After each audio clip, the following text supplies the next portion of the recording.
Hi, everyone, and welcome to Signature West Podcast. I'm your host, Sam West from Palm Springs, California. As you know, I say this every time. I'm a seasoned real estate agent since 1991, and I bring you the podcast to bring you inspiring stories. Today's no exception. I was asked the other day, what have I learned in the last 3 decades plus being in this industry? So that was a full loaded question. And I wanted to break it down as simple as I can. And so let's do this. So the first thing is what most buyers get wrong that I have seen over and over and over again. In every down market, I have seen it in 1991. I believe it was the Kuwait War back then. I saw it during the Iraq War. I saw it during the recession in 2009, which was just horrible timing. Buyers are terrified to buy in a down market. And even qualified buyers, even people with money, for the most part, they just don't want to do it. They're afraid of the worst case scenario for the economy. Now, come an up market, like when it started in 2011 and COVID, for some reason, I don't know why, for some reason, buyers are willing to pay over asking. They have the funds, they get the money, somehow they want to be, no offense to buyers, they just want to get into the game. Everybody's doing it. I want to do it. And we're going to find whatever, get money, borrow money from parents.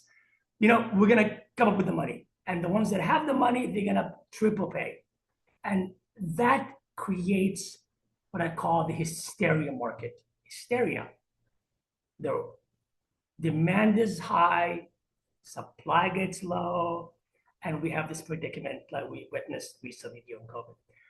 So that's what I have seen. That's what I have witnessed during my last 3+ decades with buyers. Now, let's move to the next one. Negotiation. Some people are really good at it by nature. They're just good negotiators. Whether you're selling t-shirts or whether you're selling made in their home. I had to learn it. I was very fortunate to be surrounded by the best of the best in the industry when I started. And here's what I've learned. The best way to negotiate between two different people, between two different sides that they never met, seller and buyer, most of the time they've never met. Very rare that they shook hands. Is to negotiate with the idea of a win-win. How can I make this a win-win for everybody? Not just a win-lose.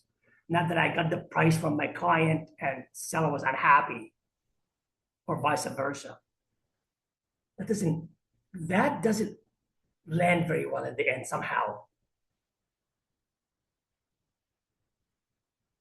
If you can, what I've learned is to go with the scenario of win-win for both sides. Now, here's something else that I've learned.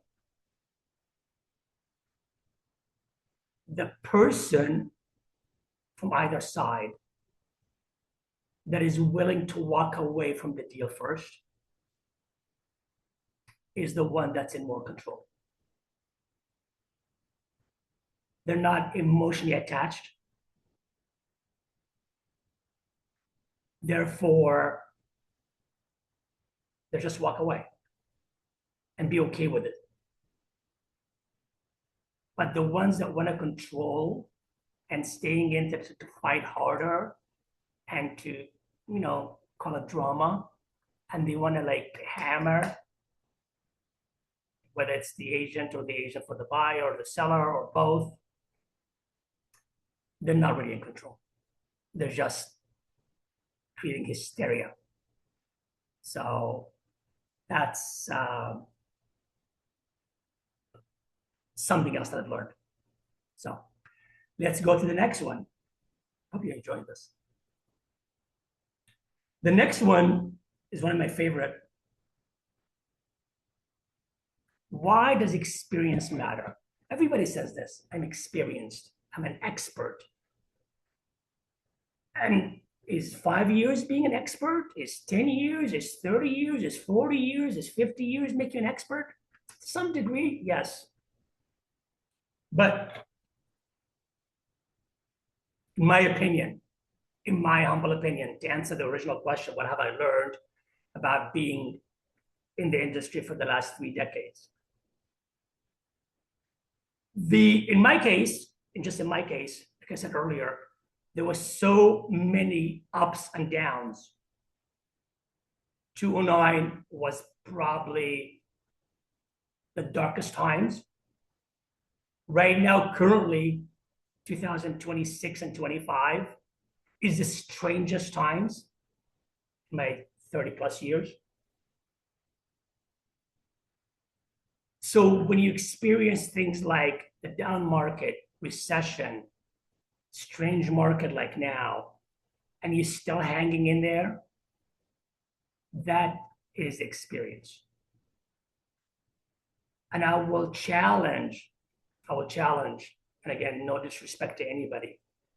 If you got into the market in 2010, for example, and you were in it for 10 years to 2020, 21, you didn't see a down market.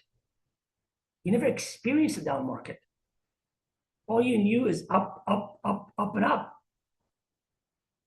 Now, 10 years, that's pretty experienced. I mean, you spent 10 years in doing transactions. But for those that went into from 2010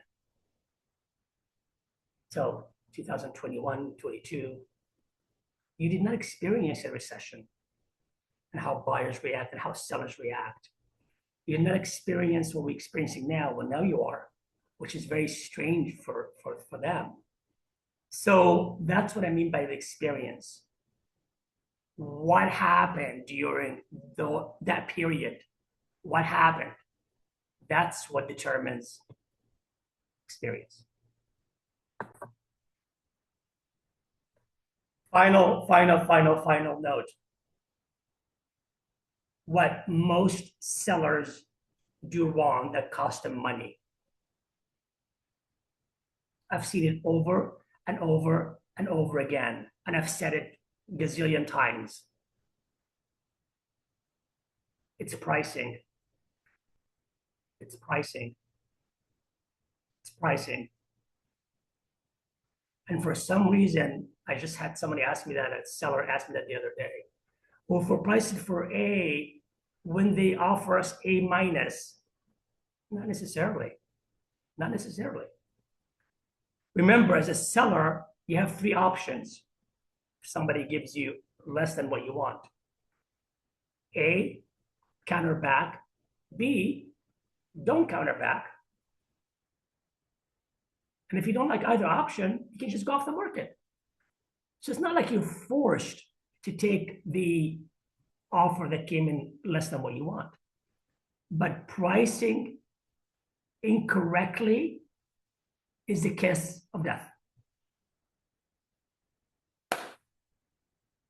I would say 90% of our problems in the market is pricing incorrectly. Now, whether that's a seller relying on the agent to advise and the agent, agreed, let's try this high price, or back to experience, or an inexperienced agent, said, let's do this instead of that. it's a two-way conversation. So I would say it's a responsibility of both the seller and he and she agent. But in my experience, back to 30 decades plus, sellers for some reason just want to go higher and higher. And I recall a couple of times where that worked. Like everything in life, there is that 1% that maybe if I go on that highway, I'll get there faster. Maybe you will. Maybe you will. But data shows and experience shows that that highway not the best way to get there. You want to try it? You can. Is it wise? Probably not. If you want to risk it, that's up to you, Mr. Seller. It's up to you. But the problem is when you got 10, 20 sellers risking, that highway becomes crowded. That highway gets stagnant. That highway will create delay for everybody, not just that one person that decided to go on the highway. You catching on? I hope so. So I hope I answered the question to everybody that cared to know. And yeah, that's my answer to what have I learned in the last 3 decades plus. It's a strange time right now. It's a strange time. So let's all hang in there and let's all help one another out. And if you're going to go on the market, price things correctly. Because you're not chasing the market. You want to be with the market. So that's my gift to you. I hope you enjoyed this episode. And if you like what you heard, please subscribe. It's free. And I will see you in 2 weeks. 2 weeks. Take care, everybody.